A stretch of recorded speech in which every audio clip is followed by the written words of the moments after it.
Start by joining me in the pledges, reciting the Pledge of Allegiance. I pledge allegiance to the flag of the United States of America and to the republic for which it stands, one nation, under God, indivisible, with liberty and justice for all. All right, to begin tonight's meeting, I'd like to ask the clerk to call the roll. Rosa Torres, excused. Mitchell Moffett. Present. Paul Mendez. Present. Ken Lehrman. Present. Abel Campos. Present. Dana Crutchfield, excused. Rachel Teal, excused. Jay Hemler. Present. Jerry Cochran. Present. Mr. Chair, there are 6 members present. We do have a quorum. Thank you very much. Planning Commission is an advisory board made up of volunteers appointed by the City Council. The purpose of the Planning Commission is to provide recommendations to City Council regarding changes to the city's comprehensive plan, land use updates, block grant allocations, and zoning code. The Planning Commission is tasked with considering the long-term growth and development of the community, the impact of land use decisions on the community, livability, economic opportunity, housing affordability, public services, and the environment. I'd also like to remind the audience tonight's proceedings are being broadcast live on the City of Pasco's Facebook page and on Charter Spectrum Cable PSC channel 191 and will be rebroadcast several times during the next month. This meeting is also being recorded so you can watch it at the City of Pasco's website, which is pasco-wa.gov. You can click on the video on demand link and make your selection of which meeting you'd like to watch there. There are also copies of the meeting agenda available in the back table so you might follow along with the meeting. At this time, I'd like to ask everyone to silence your cell phones to prevent interruptions in the meeting. For those present this evening, when you're given an opportunity to address the commission, please come to the podium, speak directly, clearly into the microphone, and state your name and city of address for the record.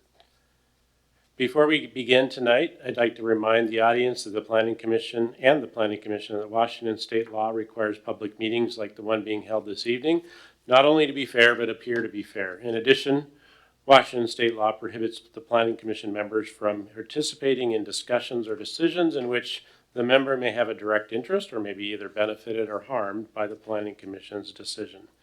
Any objection to the Planning Commission member hearing any matter on tonight's agenda will need to be aired at this time or it'll be waived. First, are there any Planning Commission members who have a declaration at this time regarding any of the items on the agenda? Let the record show there were no declarations. Second, is there anybody in the audience who this evening who would object to any Planning Commission member hearing any of the items on the agenda? Hearing none, let the record show that there were no declarations. We as the Planning Commission need and value your input. It helps us understand the issues more clearly and to make better recommendations to City Council. Furthermore, in many cases, your input here at this Planning Commission meeting is your only opportunity to get your facts and opinions placed onto the official record the City Council will use to make its decisions. I encourage you to take full advantage of this opportunity. The first item on the agenda is the approval of the meeting minutes. These are the meeting minutes from Thursday, May 18th, 2023. These were mailed out to the members ahead of time, so I trust you had a chance to take a look at them. We've also noted some corrections already, and with that, I would entertain a motion to approve the meeting minutes, or if there are any questions or concerns.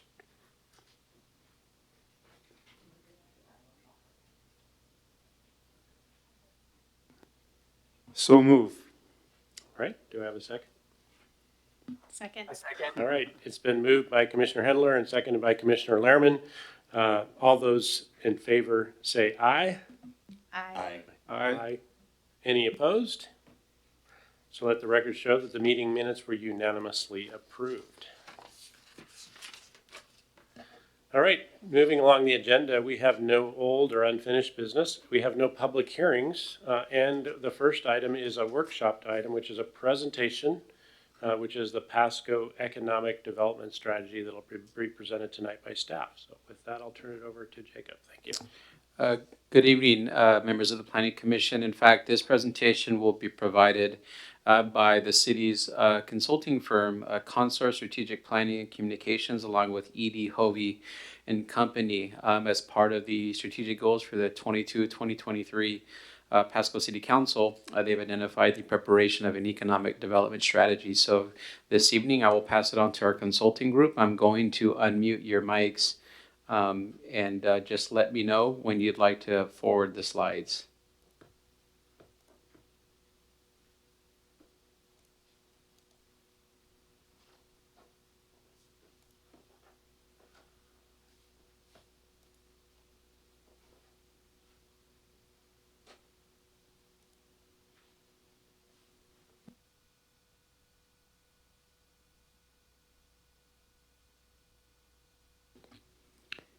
Eric, can you hear me? I can hear you. Can you hear me? Yes. I think Worth was going to lead this off, so. Okay, I see him as self-muted.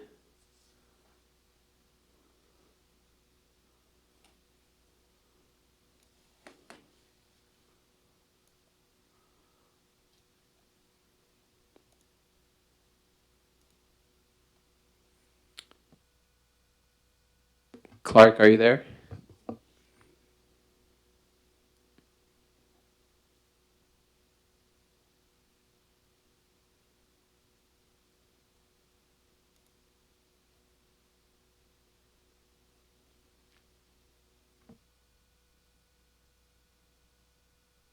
Oh, again? Try again? You're there, Clark. Right? At least Eric knows it. Jacob? Yep, we can hear you. Okay, great. Perfect. Jacob, how do we share the screen? Are you? Yep, just let me know when to move this presentation, and I'll go next. Okay. I'm sorry. We're- Are you showing the presentation? Yes, I have it on our end. Okay. All right. Well, I appreciate the opportunity to talk about our project. We're at the midpoint in working on the economic development strategy for the city, and so we wanted to be able to share results with you. We've been working with Rick. As some of you may know, the project manager for this was Mike Gonzalez, and he left to go to Franklin County, and Rick has been the project managing since then. We've been in close touch with Jacob as well. If you flip a slide there, we'll cover what we're going to do here this evening, which is we're going to give you a kind of a recap of what it is that we've been working on. To start with, in-depth market analysis, economic analysis that Eric's been doing. And then we're going to talk about what we've heard from the community. We've been in close touch with the business community, and we've been looking at both or talking with both community leaders, people who are leaders in the economy, the people, the organizations, you would recognize most of their names. And then we also have done a business survey. We surveyed the 5,100 licensed businesses in the city, and we'll talk about what we've heard about that so far. And then we're going to leave time for you to ask questions and talk, and then wrap up talking about next steps. Flip one more slide if you would. The people here tonight for the meeting include myself, the project manager, Jacob said, with Consor Strategic Planning and Communications, formerly Barney and Worth.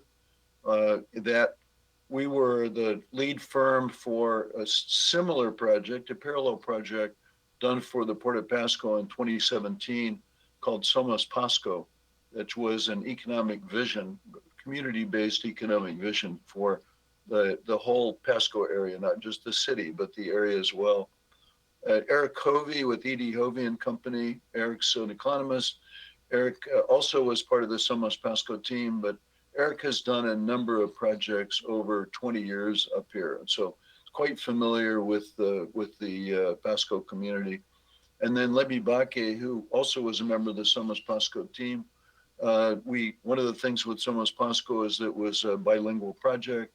Libby's a Spanish speaker. We tried to do everything both in English and Spanish for that, and involved 2,000 members of the community, really community-based strategic planning and visioning. And Libby again has assignment related to community outreach for the project. Moving on, we're going to move right into Eric's work, and Eric's going to talk about the results of the economic and market analysis, which has been completed. So the Eric part of this is complete. We're still getting feedback, questions on it from some of the people who are economic experts in the community. But Eric will go over what he's heard so far, or what he's done so far. Thank you. Next slide, please. I'm going to do this in sort of two parts. Really start by looking backwards over the last few years, preparing an economic profile, seeing what changes have occurred, especially focused on employment and in context of economic development. Then I want to look ahead to market analysis that really combines both data and that we have compiled, as well as stakeholder observations from the survey and interviews that Clark has mentioned. We'll end with some strategic options that are both community and business focused for your consideration in terms of thinking about where the economic development program for the city proceeds from here. And one other just note I would make is that along the way, I'll be doing some market comparisons of the city of Pasco with Franklin County, the two county Tri-Cities metro area of Franklin and Benton County, and also the state of Washington. Next slide. So looking back, I think our tagline is that things have been good. This has been a community that's had sustained growth over the last 10 to more than 20 years. Franklin County has actually been the fastest growing county now since 2010 in the state in terms of population growth rate. And there have been sustained growth also in terms of jobs and improvements in wage related incomes. The community is probably no surprise, is young, culturally diverse, and job ready. You have relatively higher incomes than has been the case in the past, and very strong home ownership, which really means you get more house for the money. Strong economic anchors with increasing diversification, starting with ag business, then branching out to logistics and distribution. And as a result of that, frankly, a very strong construction activity right now. The chart to the right of the screen there just shows comparative growth rates in annual percentage growth from 2010 to 2013. And as you can see, Pasco and Franklin County both have been just under 2% per year in terms of growth rates, substantially more than especially the state of Washington. There are a few key issues that emerge from this, as well as from the survey work I'll touch on in terms of especially related to education, housing, and infrastructure. Next slide. So just a little bit of a summary in terms of key demographics. No surprise, Pasco is now a majority minority community, just under 60% Latino. Again, you can see the comparisons between Pasco to in the stark dark blue to the state of Washington. So that diversity really offers some business benefits because it's increasing what business across the country wants to see. They want diverse workforce, just to bring additional skills and talent and kind of perspectives to where the marketplace is. It's also combining with that a very youthful population. The median age of the population is currently estimated at between 30 and 31 years of age, which is substantially younger than the state of Washington, for example, which is about 39 years median age. Median household incomes are increasingly comparable to the Tri-Cities region, still below the state, but have been gaining ground. And then we looked also at median home values, which include the value of both of existing homes as well that are not on the market, as well as homes that are on the market. Is about estimated at about 316,000. That's well below the statewide median of about 510,000. So you can see there's a bigger gap between home values statewide versus locally than there is in incomes. Again, that really suggests that there's been relative affordability for the Tri-Cities, although that is changing rapidly now with increasing interest rates, inflation. It is making it more difficult for everyone. And I know that you've the city has been doing considerable work with respect to housing affordability and development, and including substantial amount of product that's now in the pipeline that should hopefully begin to ease some of those affordability issues.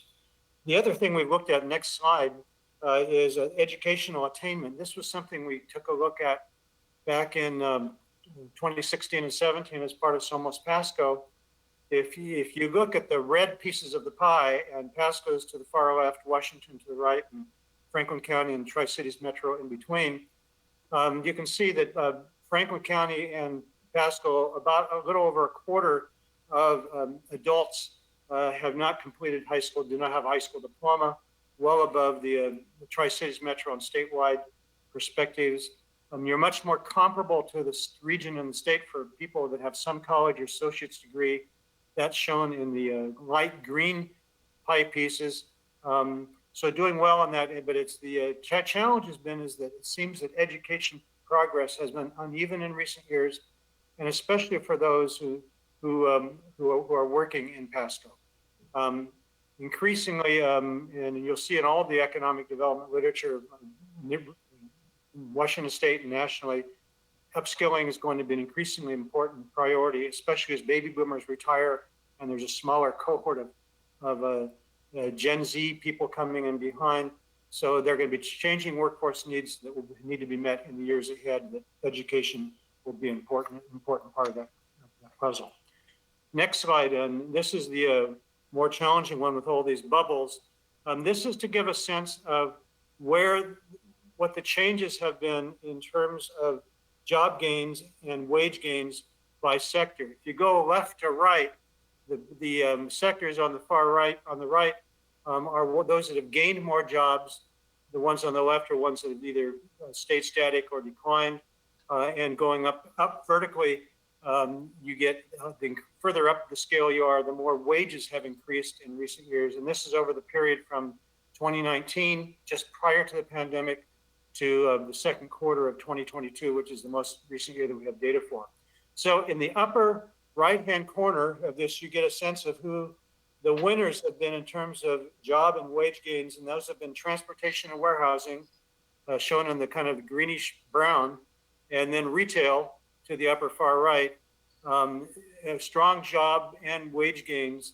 If you look at the lower left, the opposite, ag business has, while it is the largest bubble and the largest single component of employment in Franklin County, it has actually shrunk somewhat in job count in recent years, as well as and has been relatively stagnant in terms of increases in pay. I think it's very clear that as we've come out of the pandemic, that the landscape continues to shift. We had a strong retail rebound. We've had very strong distribution and logistics work, especially exemplified by Amazon coming into the community. Those gainers may not necessarily have happened in the last 3 years, may or may not be the ones that lead the pack again in the future. I think there may be some breakout of folks in the middle, a large manufacturing sector, especially with reshoring and depending upon kind of diversification opportunities, as well as in professional services and health and education related activities. So more jobs now than pre-pandemic. Government and agriculture currently employ the most. Construction's number one for job growth. Wage growth has been in information, finance, insurance, as well as logistics, retail, and expect more changes ahead. Next slide. So I made it through that. That's probably the most complex slide. Looked like it might have been bouncing a little bit, at least on the video. But in terms of where you're at today, this is a map that illustrates where the concentrations of employment are within Pasco. The darker blue and purple are basically higher concentrations of employment activity. As you can see, and again, probably no surprise, the major concentrations tend to be either in or close to downtown, as well as along major travel corridors, especially with increasing growth out along the I-82 corridor. Pasco currently is about 1/5, 20% of all the estimated employment in the metro area of the two counties. It has the highest shares of metro jobs with distribution, manufacturing, and retail. It tends to lag behind in service-related businesses. And as I mentioned, you can see the jobs tend to be distributed across the diversity of business and industrial areas. Next slide. We also took a look at retail sales. This is actually kind of an interesting chart because the Tri-Cities experience is sort of different than what I've seen in many places. If you look to the left, the blue is Pasco, and the green bars are the Tri-Cities. And if you're on the left, that indicates you've got more sales than what the local market alone would support, meaning that you're getting sales that are being made well outside the Tri-Cities region to customers coming from outside. And to the right, a very small number of activities where there's sales leakage, meaning that sales are not are less than what the local population alone should be capable of supporting. So the big winner tends to be at the very top of automotive, which is especially strong in Pasco itself. And on the county level, or on the two county level, strong sales activity, if you go down towards the bottom of the chart, in general merchandise. General merchandise really includes both traditional department store merchandise and probably more significantly in recent years, large discount related retailing activities, large format retail. What's remarkable is that you're relatively in balance with the in terms of all the other kind of categories of retail and dining. You're relatively in balance, which is a bit unusual. Usually I find communities that tend to be skewed one way or the other, but you have a lot that are relatively in balance. Again, there's one bottom line exception, which is what's called non-store retail, which is effectively e-commerce, and your sales leakage out of the Tri-Cities area is about the same as what it is on a national basis. What this means is that you've got your best opportunities in the future, given the relative balance today, are likely to be predicated on serving additional residential growth and or increasing draw from customers beyond the Tri-Cities. And there's one other piece to this puzzle, and that is it may be that the data looks like you're in balance on a particular sector, but it may be that if the retail is behind the times, that it is not necessarily meeting the current expectations, especially of the younger demographics. So I think there's some repositioning opportunity in the years ahead. Next slide. So looking ahead, more and better opportunities to come. We certainly expect, and I know the stakeholders that have been interviewed expect strong growth likely to continue, meaning increased business opportunities. There's great opportunity to continue to build on strengths of the existing business base, as well as capturing emerging opportunities and getting more diversification as is beginning to happen, address current weaknesses. Those are all kind of critical pieces of the economic development puzzle. There are some major assumptions that are important to getting to where or continuing on the path you've been in the future. Those key factors to remain in place that would be important are making sure there's a good inventory of business and industrial sites, workforce that's managed to jobs, increasing the need for emphasis on housing diversity and affordability. And that includes trying to maintain a strong home ownership ethic, but doing it with more diverse product, everything from townhomes to cottage homes for an older demographic, and a variety of other housing products that other metro areas are now experiencing. We see that there's more opportunity in already strong sectors, notably food innovation and logistics, and there's potential in emerging sectors, including what the port is working on with aerospace innovation. And I would also highlight business to business, or B2B, services in terms of professional and technical services that have been underrepresented within the Pasco community. Next slide. Looking ahead here, we did some work to kind of look at recent planned projects, and what you see is this is probably just some of the major projects and some of the things that we know about today, but it's listed even during the course of our project is constantly changing. I think the key takeaways here are the importance of both private investment and public investment. The private investment on the list of projects includes both business and residential activity. And on the public side, it's clear that public infrastructure, which you see the projects listed to the right side of the chart, public funding has been substantial and pivotal to guide and support that private initiative. So it's that sort of hand in glove effort that I think has really helped to set Pasco apart from other places. Next slide. We also conducted a little bit more in-depth look of what we called a SWOT, or looking at your strengths, weaknesses, opportunities, and threats. And I'm not going to go through this in detail, but what we did is we sort of took these observations in all four categories, and we said, well, what are the major themes that emerge from this? What's important to ensure success in the future? And the things that are highlighted in red, for example, are what kind of surfaced on the radar screen as being important, for example, to developable employment sites. All those are kind of things that go in to feed that. If we went to workforce matched to job needs, we'd look at sort of a different mix of strengths, weaknesses, opportunities, and threats. And the same is true for the other key messages of affordable, diverse housing and continued initiative in public-private partnership, especially involving the port and TRIDEC. And my next slide and last slide here is kind of what do we take from all of this? We've kind of laid out for discussion, really in terms of strategic direction, and it certainly would have implications for comprehensive planning and relationship to other plans that the city has embarked on. And those options appear to be, we just listed them as A, B, and C. First, stay the course, and that would suggest continued economic development focus on ag, business, and logistics. It has the advantage of maintaining existing momentum at current levels of public-private partnership, which has been working, it seems like, very well, at least as you look at comparison to other communities. A second option is stepping up the game a little bit, going towards more what I've called tech-forward industrial diversification, which is with increased focus on value-added business, for example, with ag, food, and or aerospace innovation, which is something the port is beginning to pursue.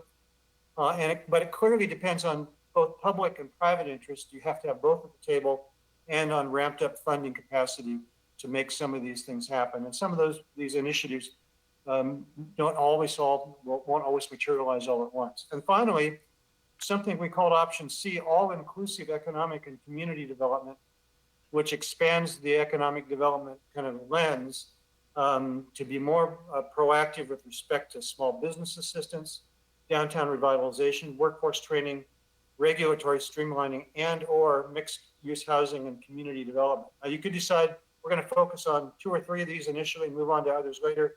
We could say we want to take on the whole enchilada now. This is something, this option C really does require a significant wrap up in planning and implementation resources, probably on both the city's behalf and on other major economic development organizations.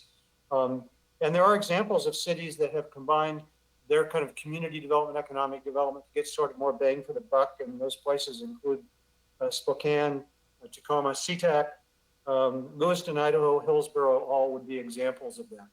With that, I'm going to stop and turn it over to Clark, who will kind of give you more detail on the business perspective and where we're heading from here. Let me back up one slide, if you would. I was going to use that as a segue here.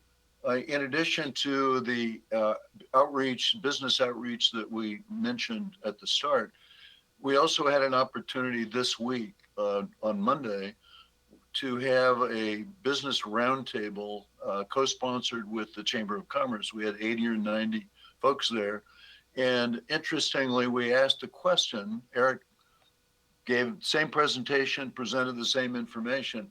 And we asked about these options, and almost two thirds of the attendees supported the third option there. So option C was the one that was the favorite, that broad-based community development option to go along with it. So with that, I'll move into mine here. The important part, when we talk about economic development, we need to remember a lot of it happens out there in the business community. People investing their money, operating businesses, trying to make money. And that really is what drives, to a large extent, what drives the economy. So we wanted to hear from people who are out there in the economy to find out what their outlook is. Eric's report, reading between the lines or even just from 30,000 feet, this is very positive. Looking back, looking ahead, you could put a smiley face on every aspect of this, almost every aspect for the city of Pasco. Things have been great. Looking ahead, things will be great. But how is it that the business community sees things. So in addition to that business roundtable, a couple of things. The next slide there. One of the things we did early on is that we interviewed a cross section of economic business leaders. And I mentioned at the start, the names, the organizations you would be familiar with. We're really asking them how they see things, not at that point, no economic information to react to, but just asking them where they saw things going. And so highlights start of the next slide. And there, I would say there's a lot of alignment here too. You know, we don't have two schools or three schools of thought about this. People's views that when we talk to economic leaders are generally in alignment. First, Pasco is described as a boom town or bursting at the seams. People mentioned the growth right off the bat, and virtually everyone, sees that growth pattern continuing in the future. When we asked them, you know, what do you think the growth will taper off? The answer was no. We think the growth will continue just the way that it's been going. They're aligned on the success factors contributing to economic vitality. Eric mentioned what those are. Strong labor force, having the ready developable sites. And the third point there mentioned that successful partnership between the city and the port and Tridec as really driving this. So the fourth point there, quality of life despite the growth. A lot of growing communities, the feeling quality life begins to deteriorate. But when talking with these business leaders, they see quality of life remaining very high and still give it quite a high score. When we asked what's missing, you know, at this point, the things that are mentioned most often are retail and restaurants, and we'd like to see more retail and restaurants. And again, the assumption, we heard that enough that we were concerned about retail. We saw Eric's numbers and we realized retail actually is quite strong in Pasco, but not in every category.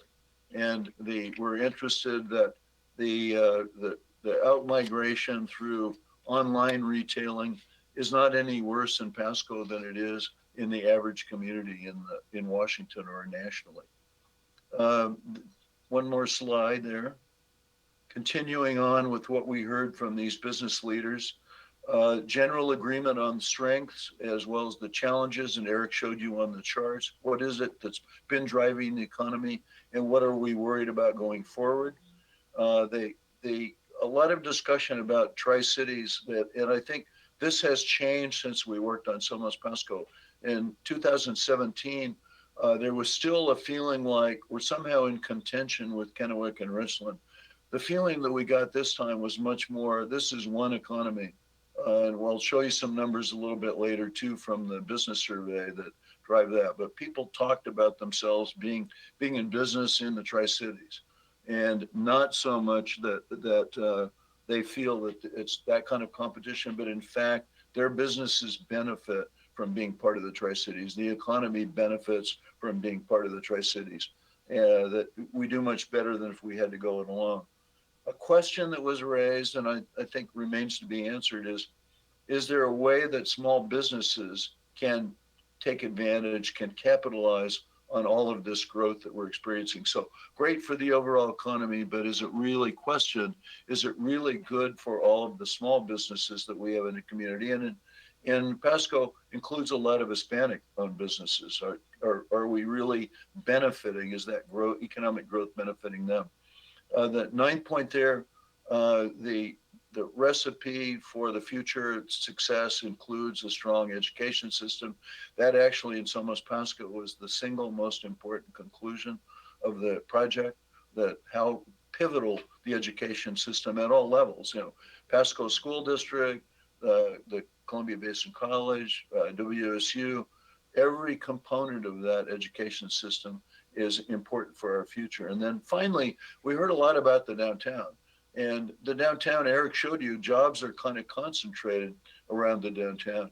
But the people at the economic business community leaders really see the downtown as being pivotal, to some extent symbolic. It's our history, but it's also our future. What happens with the downtown, they thought, would symbolize how Pasco is doing, how Pasco is going to do. In addition to the interviews, we also have been out there in the community doing business surveys, and one more slide there. We had surveyed 5,100 business licensees. The survey is still underway. We haven't taken it down yet, but as of last week, we had a little short of 250 surveys back. So enough to be able to tell. Most of these are Pasco business owners. They operate business in Pasco, almost 9 of 10. A few operate a business elsewhere, but almost none aren't in business. The types of businesses, and this is pretty interesting because we gave 10 categories. All of the 10 categories are covered. Every one of the categories covered in the survey respondents. And they suggested a number of other categories that we omitted from the survey. And so I think we can assume that this is a good comprehensive response that is representative of the business community in Pasco. In terms of who responded, the next slide.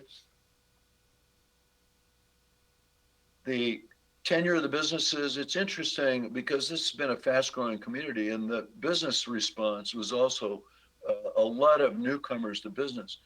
Just about half have been in business 5 years or less. So interesting that along with the community growth, that we have business community growth, including newcomers. The size of the businesses are 64% of them 5 employees or less. And of course, in any community, small businesses that size make up a majority of the economy, a majority of the businesses.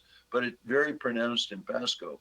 And but we also had some large employers as well responding to the survey. So we have a good cross section size wise as well. Another interesting finding for us is that I mentioned people being essentially businesses seeing themselves as serving the entire Tri-Cities. We asked where their customers come from, and 85% say they're serving customers throughout the Tri-Cities. So they truly are businesses of the Tri-Cities, not just businesses of Pasco. 79% are serving customers statewide, and over half, 63%, serving customers outside the state, which may have something to do with the location pretty close to the border there. But these are all numbers that suggest these businesses go way beyond the boundaries of Pasco in terms of reaching customers, serving customers.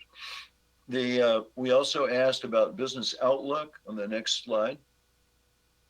And when we asked about that, 40% said business is better than it's ever been before, or it's improving.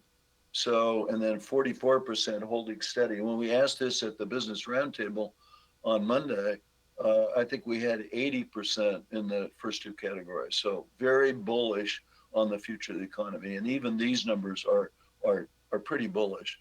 47% in the business survey, and more like 2/3 on Monday, say they plan to expand in the next 5 years. Again, looking forward to that growth, seeing the community growing.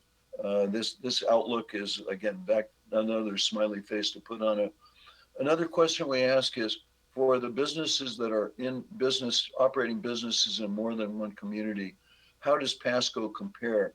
Is it easier, cheaper, more difficult, more complex? And 56% said, it's about the same as other communities.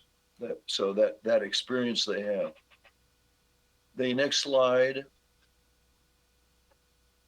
We also asked several open-ended questions to elicit some response about interactions with the city. How does the city benefit your business? And the feedback that we got there, the 2 main points were infrastructure investments that are being made timely to support the job growth.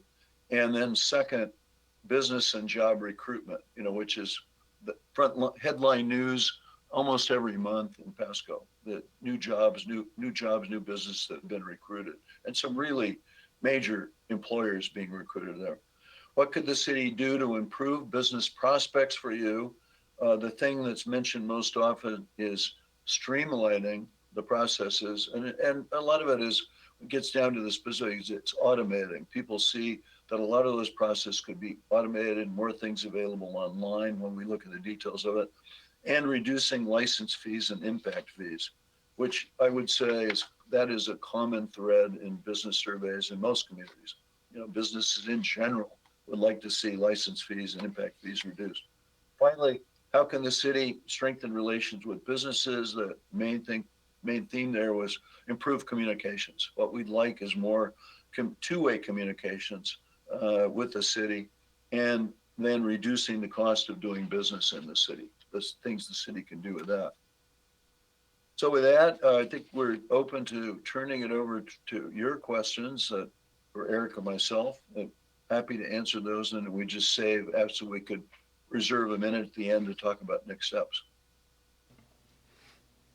Excellent. Thank you for the presentation. Great presentation. Commissioners, questions for our consulting team?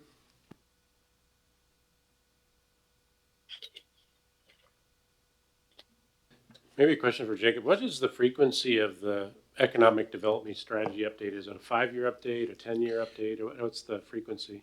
Yeah, there is no set frequency for this strategy. As the team mentioned, the last comprehensive effort was the 2016 Somos Pasco study. But ideally what happens is that we're able to fold in this effort, update it where necessary, so that it can nest within the adoption of our comprehensive plan, which is due June of 2026. So this effort and the results of it and whatever needs to be updated between now and then will fold into the next major comprehensive plan for the city of Pasco. Thank you. You have a question, Jay? I'm not sure I'm going to be asking this question correctly, but I mean, very good presentation. Thank you.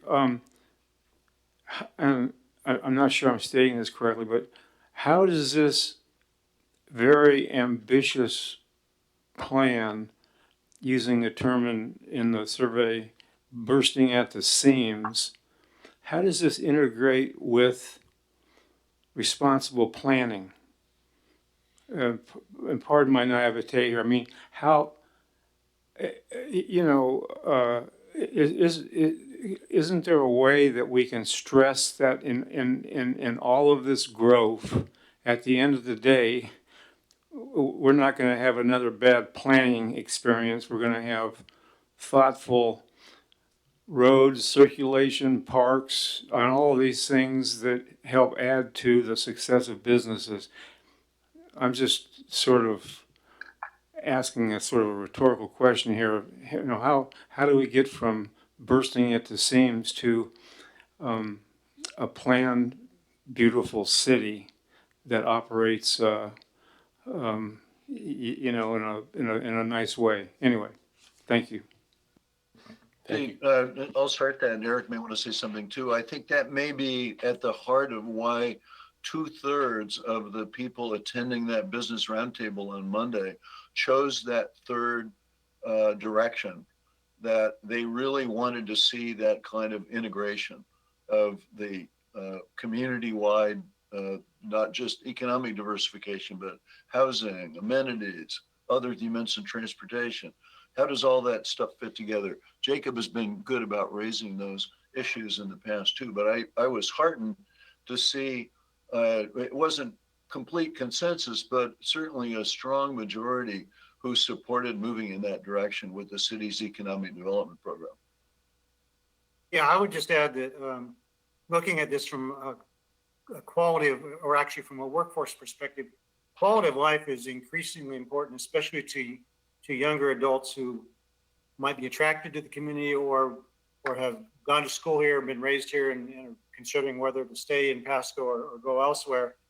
That the quality of life features are increasingly important, and it's everything from cultural to recreation activities and having mixed use development, and kind of a different lens of looking at things. So I think to the degree that those qualities can be brought into both the economic development as well as overall comprehensive planning process, it'll make a difference. The other thing to pay attention to, of course, is going to be what, obviously is the revenue capacity to be able to, either stay ahead of or move concurrent with private investment. That seems to have been, at least on some of the utility side and highway infrastructure, I think has been a strength.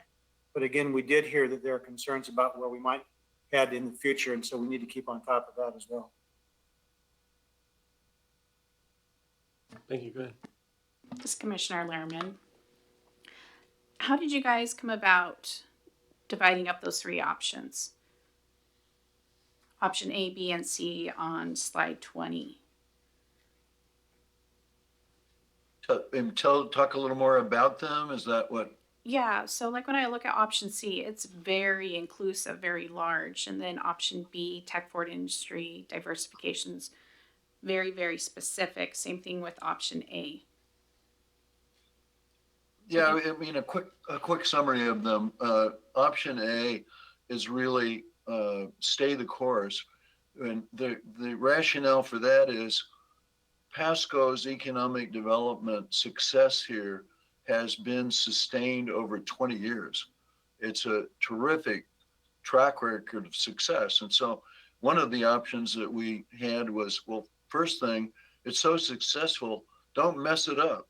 It's like, so one of the directions is, let's continue to do what we're doing as a legitimate option for the city to pursue.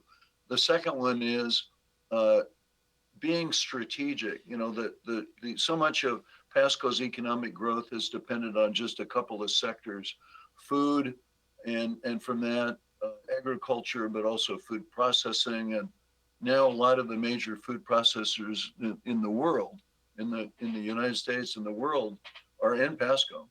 And so if we look at that and look, the other sector is logistics, warehousing, et cetera. If we look at those as being what we've driven the economy in the past, what drives the economy in the future? And so the idea behind the second option, option B, is be strategic in selecting those. So for example, aerospace, which the port is exploring as an opportunity for the future, building around having a commercial airport and some developable land around the airport as being one of the possible sectors for the future. And then the third option, I think we were just talking about, that one that 2/3 of the Business Roundtable attendees supported, which is much more of a all-inclusive community development, everything, housing, amenities, everything can be part of education, everything could be part of that all-inclusive option. Eric, did I miss something there?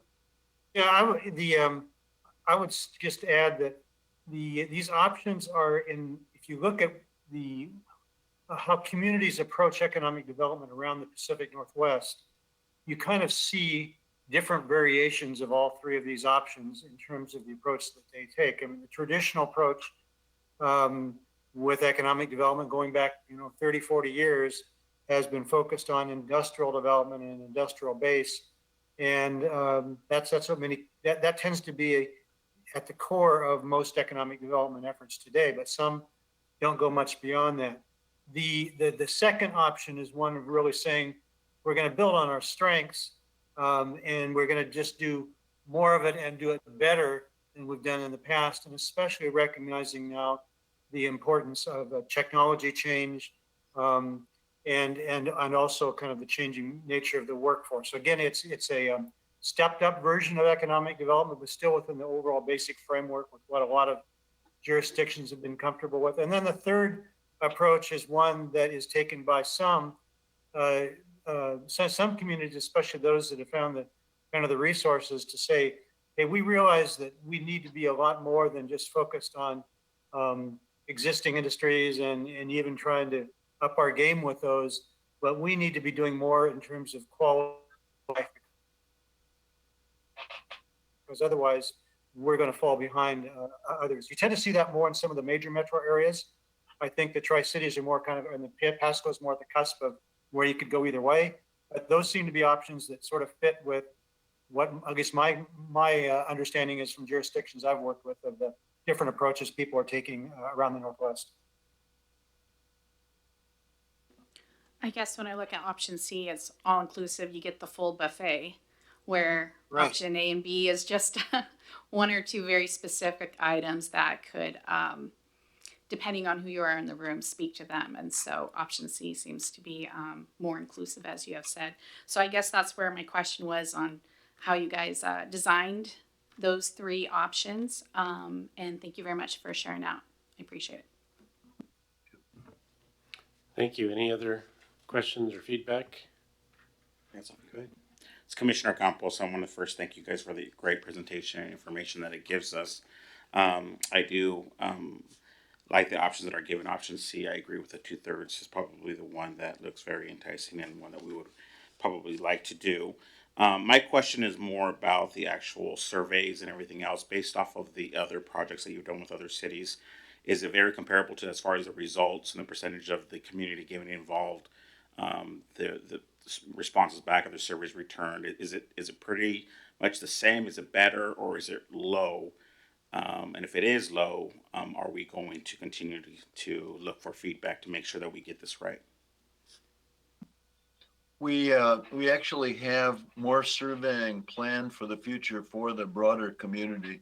That in terms of business response, this isn't low. I would say it's more typical than business people are busy. They never quite get around to this thing. We did some things to encourage a response, but we'll end up with around 300 surveys, which is pretty good. I mean, it's good enough as we were showing the cross section of businesses from the types of sectors that they come from. What type of business are you in, from the tenure in the community, from the size of the business. It's a good cross section. So it's a good enough sample for us to see what's happening out there. Also, a lot of the businesses responded to the open-end questions, and the response to those is meaty, very robust response to those, which will be helpful in providing some advice to the city. So I think we're happy with that, but we do have plans for surveying the broader community as well. The last time with Somos Pasco, we got 2,000, and we surveyed for the business survey, and we will for the community survey both in English and Spanish, which has helped too. Thank you for your answer. It definitely is very impressive. I'm glad to hear that's a good turnout. Thank you. So I have a question or just feedback related. It's kind of related to Commissioner Lehrman's. This is Commissioner Cochran on the options. So one of the things that struck me as I read through these ahead of time is it strikes me as options A and B are specific strategic directions, but option C is more of an approach. So they're not apples to apples comparison. I feel like, and maybe you made this point earlier, Jacob has made this point, is I think whatever strategy you choose for economics development, it should be all inclusive, right? So if you choose just to go after ag and aerospace, it should be an all inclusive ag and aerospace integrated strategy. And so for me, these are not apples to apples. I also worry that while business leaders say, well, we want it all, they don't realize that you can do it all and do a lot of things really mediocre, or you can do a few number of things really well. And so for me, what I would say the guiding principle should be is if you look at your SWOT analysis and you say, well, what are some threats and weaknesses? And let's pick some strategies that align with the SWOT analysis. And let's take a strategy that tackles one or two of those or a couple of those, but then let's do it in an all-inclusive manner. So that would be my only feedback as I read through this, because I don't see options A, B, and C as apples to apples comparison. I see two of them are strategic directions that you want to take it. One is stay the course. One is focus on a particular couple of sectors. I see C as a way that you do it, which is we want to do it all inclusive. So that would be, I guess, my only feedback. That's great. Great advice. All right, anything else? Go ahead, Commissioner Moffitt. Commissioner Moffitt here. Go ahead and bring your mic up for a little bit. So I really didn't have a question until Kim Lehrman brought this up, and now I go through the options again, and as you explained them. But to me, it's even a little more confusing than it was before. So option A, which is stay the course, focuses on ag business and logistics. Option B food and aerospace. Option C, the only thing that I see in there that says all-inclusive is the words all-inclusive. Because if you look at all-inclusive, therefore it should include the A and B. Now, maybe that's what you meant, but I don't see anything under C that says ag and logistics. I don't see anything under C that says food and aerospace. So if you mean all-inclusive, my question then is, are you saying C is A plus B plus C? Which then would be all-inclusive. So, and then I would say that, of course, that looks great. But I'm just not seeing that. And I see on the bottom it says implementation resources, then options A and B, but I don't see where it's really all-inclusive. It's more of a focus on small business and the downtown revitalization, as it states in the workforce training, et cetera, but there's nothing about ag business, logistics, aerospace, and food. So could you address that?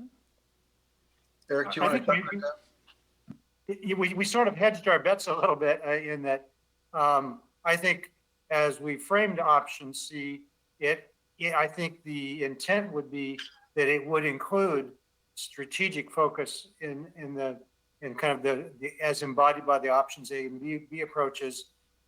It is conceivable that you could take option C and say, well, we've done our thing with ag related development. We just want to switch to more community development types of things. So you could play option C either way, but I think our intent was that to see it as more of a cumulative process. And we probably should have articulated that better. So you're saying that C does not include A and B, that A and B are complete? Yeah, well, you could take the view that, well, we've done enough in A and B, and so now we switch to a broader vision, which some communities have done. They say we've done our thing with respect to our economic base. Now let's deal with primarily quality of life types of issues. So you could take that approach, but I think our view would be to really make option C encompass and include what's in B and A. I understand. So it's A plus B and then plus C equals C. Or equals D or C plus. Well, D, yes, right, C plus. Okay, thank you very much. Anything else? Yes, thank you for a great presentation and a great study. And if there's no other, you have another comment? Yep, this is Commissioner Lehrman. Thank you, Commissioner Moffett, for getting that explanation. I appreciate it. Thanks for persevering with us as we articulated our questions, and you rose to the occasion to answer. So thank you.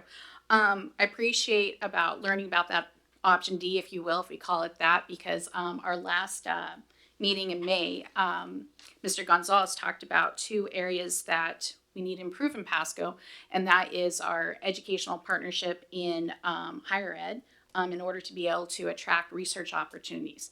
And I take a look and I see one of the SWOT boxes says weaknesses and below average wage jobs.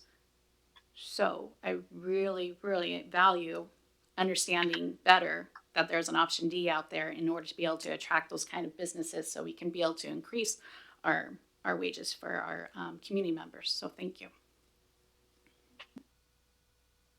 Yeah, one of the most challenging facts that was around in 2017 and is still there today is the relatively low educational attainment. And that's something that Pasco and Tri-City's been working on. It's not like nobody's been working on that, but the progress on that hasn't been what we'd like to see. And so it's going to redouble effort there. I think at the start of this, was meeting with Michelle Whitney from Pasco School District, and the week after the school levy had passed. And I think she was ecstatic about that. And Pasco should be ecstatic about that, because it's going to take those kind of resources to progress farther than we've progressed so far. But there's more to be done there. I know that there are a lot of people working on that. So we're happy about that, but it would be great next time to see some progress there.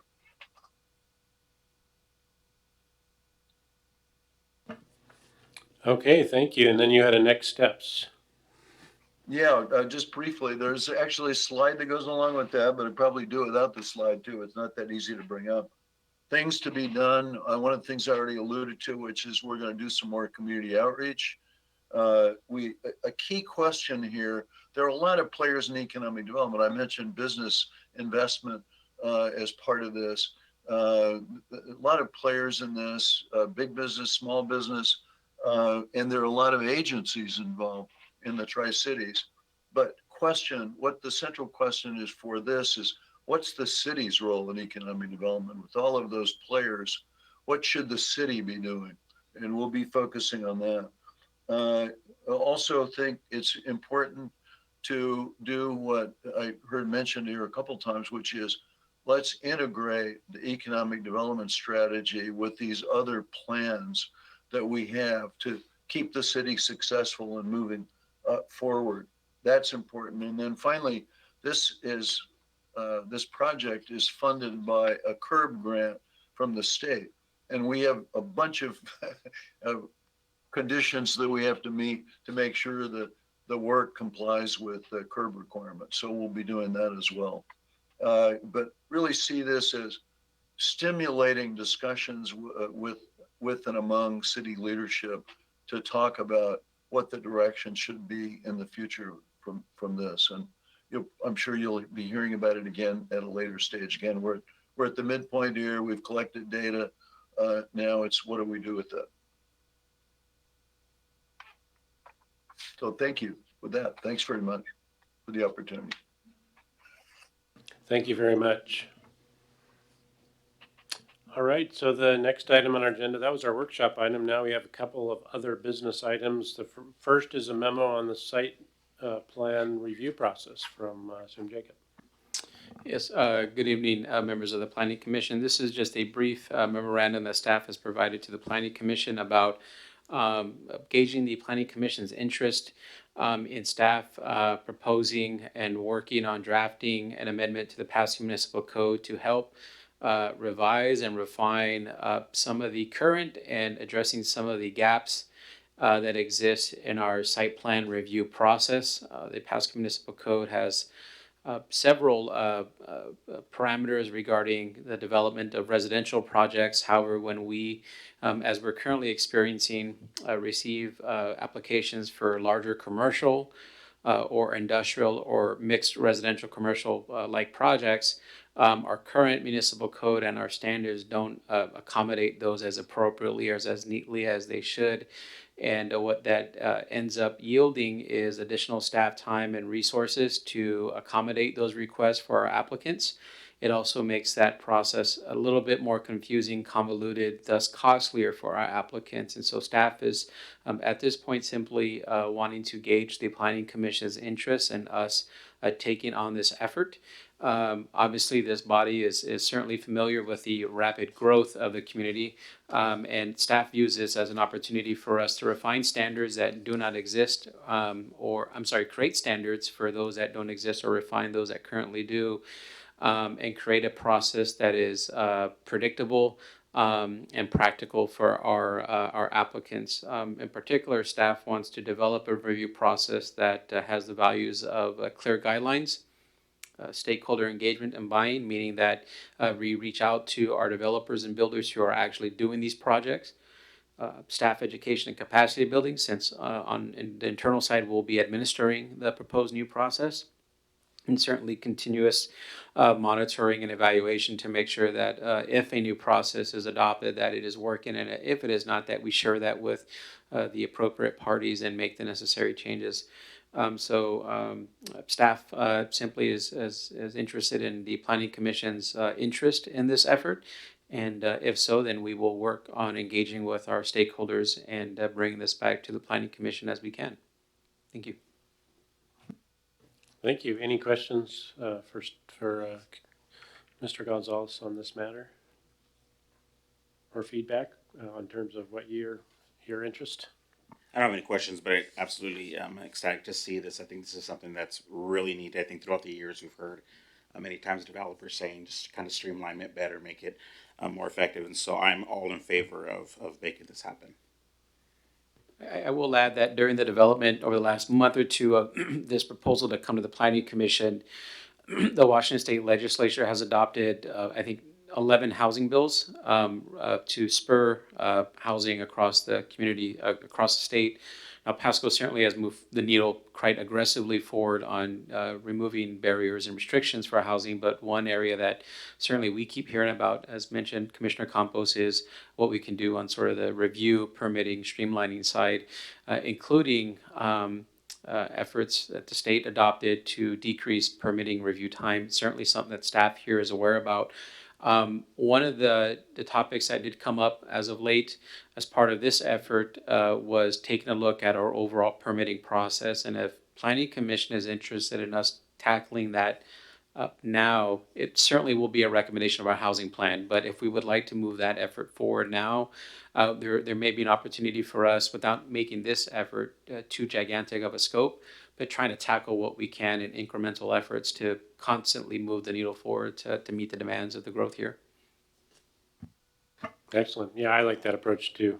I think the other thing is, if you can make more efficient use of staff time, that's another big factor, because bodies don't grow on trees for hiring staff. So it's always great to be able to be more efficient there. So have you heard specifically also from the developer community on this, and said, is this like, we need this? And Yeah, we hear it in various comments. I think the primary concern from the development community is that if there is not a predictable process, it is difficult for them to gauge what the risks are. There's already a monetary risk, a risk of whether a project would be successful or not.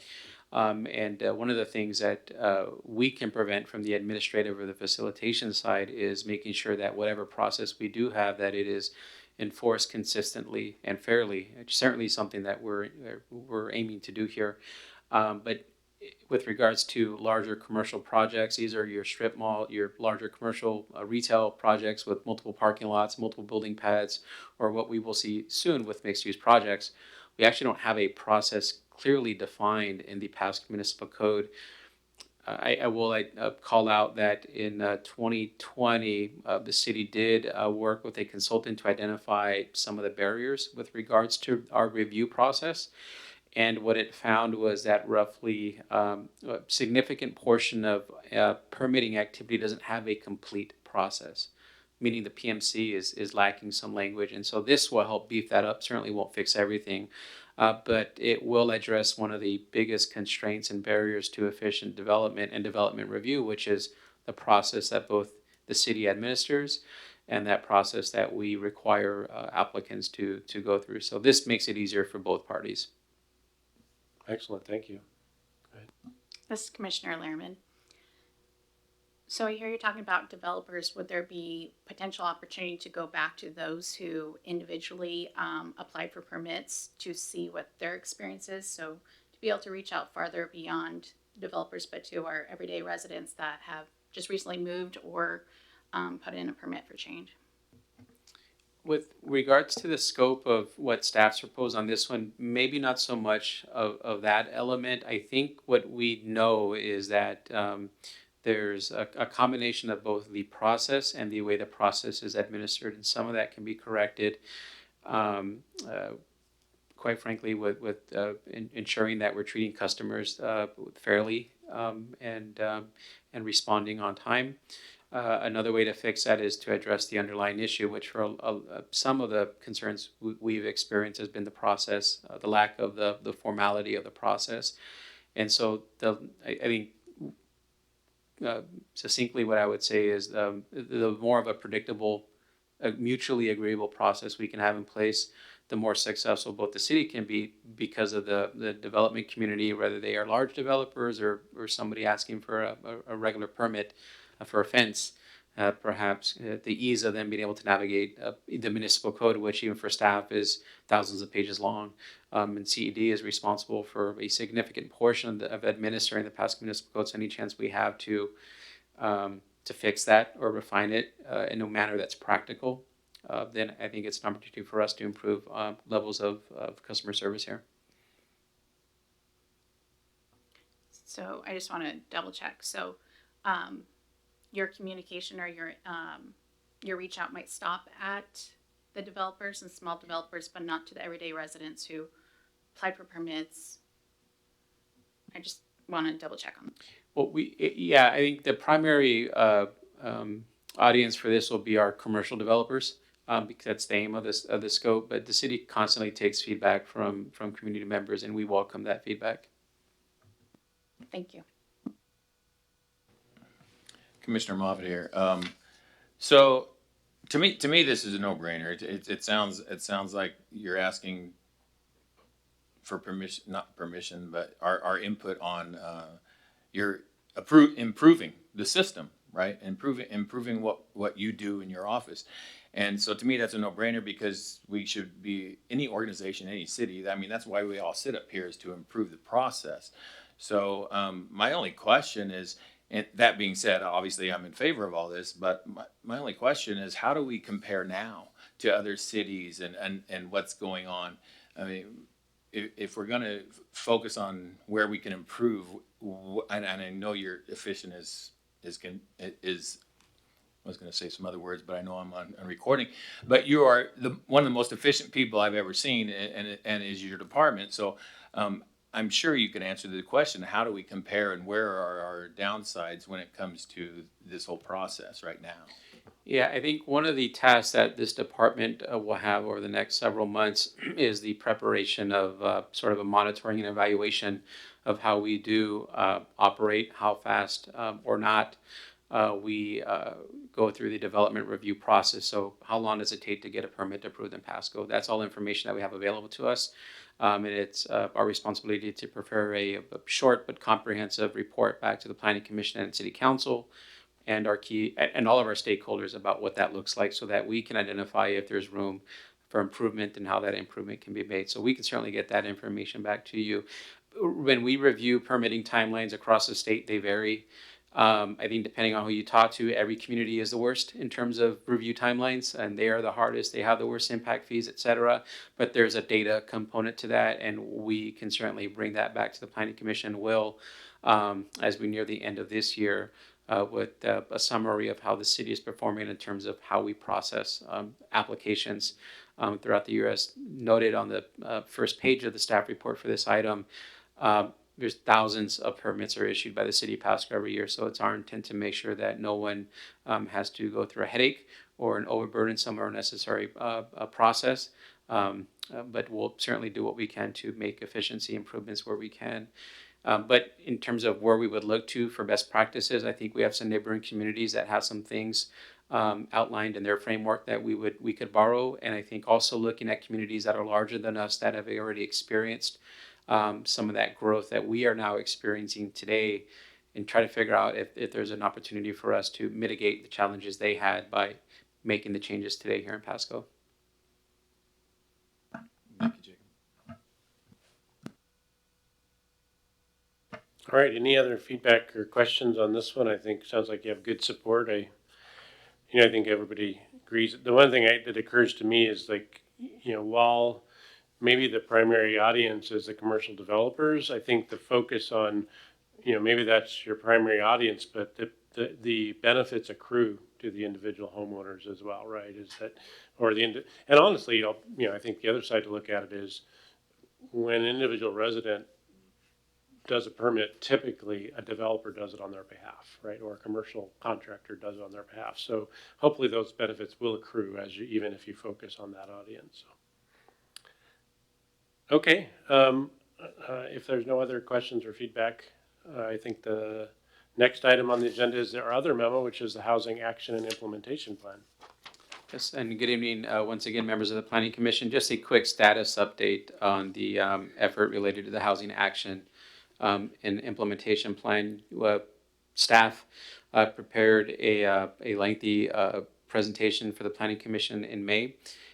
We are currently working on developing draft recommendations and strategies to implement the goals of the Housing Action Implementation Plan. We did complete our community housing survey. We had well over 800 responses from across the community, so we're excited to put that together in a report and share the results with the community. We will also plan a third stakeholder workshop in early July to share with them some of the draft recommended strategies to tackle the housing efforts here. And then the intent is to come back to the Planning Commission with a first public hearing in July and share a draft plan with the commission and the community and listen to any community feedback and input, concerns, questions in July, and then come back in August with a second public hearing. And if those comments and concerns have been adequately addressed, then prepare a recommendation for the Planning Commission to City Council in early fall to comply with the requirements of our Department of Commerce grant. So making a lot of progress on this effort, fairly extensive. There's been a lot of partners associated with this effort, and excited to know that we're nearing the beginning of the completion. So look forward for more information to the Planning Commission in July. Excellent. Any questions or comments?